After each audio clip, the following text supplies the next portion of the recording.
राष्ट्रवादी काँग्रेस पक्षाचं विलीनीकरण होणार की नाही याच्या चर्चा खरं तर सुरू असल्याचं बघायला मिळतंय। विलीनीकरण होणार होतं अशा पद्धतीची चर्चा अजित पवार यांच्यासोबत झालेली होती। अशा पद्धतीचे दावे शरद पवार यांच्या पक्षाकडून केले जात आहेत। विलीनीकरणाच्या अनुषंगाने अजित पवार यांच्या पक्षाच्या आमदारांना नेमकं काय वाटतंय हे जाणून घेणार आहोत। माझ्यासोबत हिरामन खोसकर आहेत, अजित पवारांच्या पक्षाचे इगतपुरीचे आमदार। आपण त्यांच्याशी संवाद साधूया। खोसकर साहेब, विलीनीकरणाची चर्चा खूप जोरदार सुरू, तुम्हीही बघताय, तुमची भूमिका काय सध्या? आमची भूमिका आहे की 100% झालं पाहिजे की जर खरोखर दोन्ही पक्षाला वाटत असेल की आपला लीडर गेला, आपला नेता गेला, नेत्याला खरं श्रद्धांजली व्हायची असेल, त्यांनी जे काही 2-3 महिन्यापासून त्यांचं चाललं होतं की दोन्ही पक्ष एकत्र येऊन आपल्याला विलीनीकरण करायचं, हे झालं तर खरोखर आम्हाला सुद्धा एक आनंद होईल। आणि आम्हाला आता या ठिकाणी गॉडफादर जे काही आता दादा गेल्यामुळं वहिनी आहेत, परंतु वहिनीच्या पाठीमागं सुद्धा भक्कम पाठिंबा, दोन्ही पक्ष त्याच्यात सुद्धा आता जयंत पाटील साहेब आहेत, अनुभवी नेता आहे, बाळासाहेब पाटील आहेत, टोपे साहेब आहेत, अशा या ठिकाणी पवार साहेब आहेत, अशा राष्ट्रीय नेते संघ आहेत। तर हे झालं तर आम्हाला सुद्धा दिलासा, चांगली पद्धतीने ताकद मिळाली। अजित पवारांचं मागच्या काही दिवसांपासून विलीनीकरणाच्या अनुषंगाने चर्चा सुरू होत्या, अशा पद्धतीची तुम्हाला तशी काही कल्पना होती?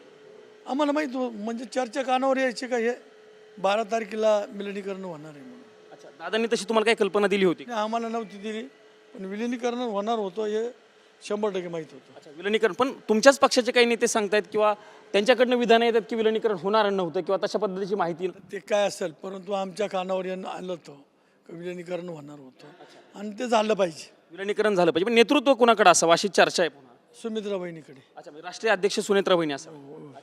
पवार साहेबांची भूमिका या सगळ्यामध्ये? साहेबांनी त्यांना पाठिंबा द्यावा, त्यांच्या पाठिंबा उभा राहायची आमची अपेक्षा।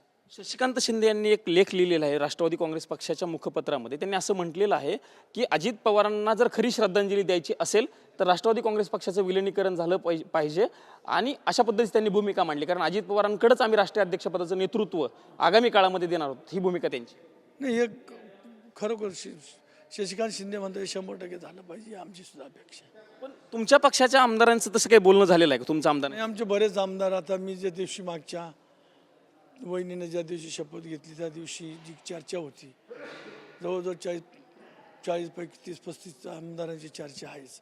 सगळ्याच्या मनातून आहे की झालं पाहिजे। फक्त स्पष्टपणे कोण बोलत नाही, पण मनातून मात्र सगळ्या बरेच बोलले त्या दिवशी, बरेच बोलले।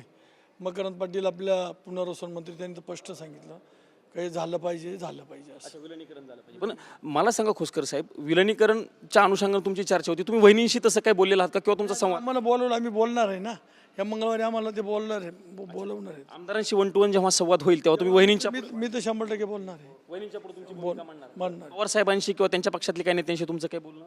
नाही। नाही पण मी पुन्हा खोसकर साहेब हेच विचारतो की तुमच्या पक्षाच्या आता सध्या जरी वहिनी तुमच्या पक्षाचं प्रमुख नेतृत्व असल्या, राज्याचे उपमुख्यमंत्री ते असल्या, तर तुमच्या पक्षाचे नेते म्हणून प्रफुल्ल पटेल असतील किंवा सुनील तटकरे हे सध्या राज्यामधील प्रमुख असल्याचं बघायला मिळतं। भुजबळ साहेब आणि बाकीचेही नेते आहेत, पण या 2 प्रमुख नेत्यांची भूमिका विलीनीकरण होऊ नये अशा पद्धतीची असल्याचं बोललं जाते किंवा त्यांच्या विधानं तशी येत आहेत त्यांना आम्ही पण विनंती करणार आहे ना। अच्छा, आम्ही पण विनंती करणार आहे। आता एवढा मोठा लीडर गेला आमचा, सगळ्याला आम्हाला घेऊन चालणार आहे, पाठीमागे कोणतरी पाहिजे ना असं। अच्छा, राष्ट्रवादी काँग्रेस पक्षाचं भवितव्य हे विलीनीकरण आणि एकत्र पद्धतीनं झालं तरच आहे असं म्हणायचं एक प्रकारे? तसं काही आता आम्ही ज्युनियर माणसं आहे, पण व्हावा हीच आमची अपेक्षा आहे। पहिले एकत्रच होते ते, आणि महाविकास आघाडीमध्ये असताना सगळे लोक एकत्रच होते, चांगल्या पद्धतीनं त्यांनीच काही खात्यावर सांभाळलेले आहेत। आता तिकडे जे 8 पैकी जयंत पाटील साहेब असतील, बाळासाहेब पाटील, राजेश टोपे साहेब असतील, अनिल देशमुख असतील, सगळ्यांनी मंत्रिपद सांभाळलेलं, कामकाज केलेलं आहे, अनुभव नेते आहेत। जयंत पाटील साहेबांनी अर्थ खातं बरेच दिवस सांभाळलेलं आहे आणि एक आमदारांना घेऊन चालणारा नेता आहे। खोसकर साहेब, तुम्ही अजित पवारांच्या जवळचे म्हणून तुमच्याकडे बघितलं जात होतं। अजित पवारांच्या निधनानंतर खरं तर खूप वेगवेगळ्या चर्चा सुरू असल्याचं बघायला मिळतं। रोहित पवारांनी शंका उपस्थित केल्या, म्हणजे त्यांनी 1.5 तासाचं प्रेझेंटेशन केलंय आणि त्या प्रेझेंटेशनमधनं हा अपघात नसून घातपात आहे अशा पद्धतीचा संशय त्यांनी नाही, तो विषय एवढा काही आपल्याला एवढं खोलचं त्यांच्या कुटुंबातला विषय, त्यांना एकदम काही माहिती असेल, परंतु या बाबतीमध्ये आम्हाला त्याचं काही बोलायचं नाही। 12 तारखेला विलीनीकरण होणार होतं, 12 तारीख निघून गेलेली आहे। नाही, आता मंगळवारी आम्ही बोलणार आहे ना, मंगळवारी आम्हाला बोलवलं, 1 to 1 चर्चा करणार आहे। त्यावेळेस माझ्या माहितीप्रमाणे 70% आमदार हेच मांडणार आहेत। आणि शेवटचा प्रश्न, नेतृत्व कोणाकडे आणि विलीनीकरणावरती तुम्ही ठाम? नेतृत्व सुमित्रा वहिनीकडेच पाहिजे. आणि विलिनीकरणावरती ठाम आहे आम्ही. धन्यवाद. हे अजित पवार यांच्या पक्षाचे आमदार हिरामन खोसकर आहेत आणि त्यांनी स्पष्टपणे भूमिका मांडलेली आहे की राष्ट्रवादी काँग्रेस पक्षाचं विलिनीकरण झालं पाहिजे. अजित पवार यांची देखील तशाच पद्धतीची विधानं होती किंवा त्यांची इच्छा तशाच पद्धतीची होती. त्यामुळे आम्ही आमच्या पक्षाची भूमिका किंवा आमच्या आमदारांची भूमिका सुनेत्रा पवार यांच्यासोबत मांडणार आहोत आणि पक्षाचं विलिनीकरण झालं पाहिजे अशा पद्धतीची ठाम भूमिका आमदार हिरामन खोसकर यांनी TV9 मराठीशी बोलताना व्यक्त केल्याचं आपल्याला बघायला मिळालेलं आहे. कॅमेरामन विनोद कुमारसह मी प्रमोद जगताप, TV9 मराठी, नवी दिल्ली.